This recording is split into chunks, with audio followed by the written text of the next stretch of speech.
जहां तक मैं जानता हूं, इज फॉर, FAR वाला फॉर, इज आई नो, जहां तक मैं जानता हूं, जिस तरह मैं जानता हूं।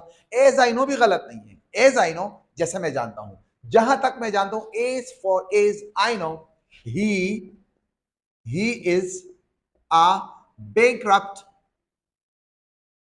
मैन। असल में मैं आपको यह बताना चाहता हूं कि जहां तक मैं जानता हूं, so a far as I know, जहां तक मेरा ताल्लुक है, एज फॉर एज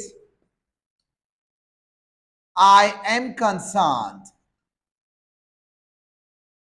एक पैसे वास इधर आया, आई एम कंसर्न, जहां तक मेरा ताल्लुक है, जहां तक इस बात का ताल्लुक है, ठीक है।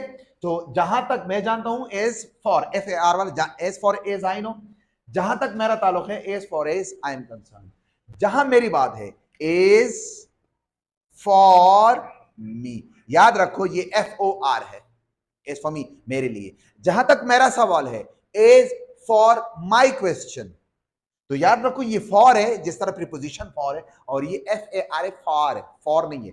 So as far as I know और as far as I am concerned, as far as. Me आपके लिए सवाल है, जहां तक मैं जानता हूं वो जरूर आएगा, जरूर उसको ट्रांसलेट करें और कमेंट सेक्शन में लिख लिए कि कितने पानी में हो।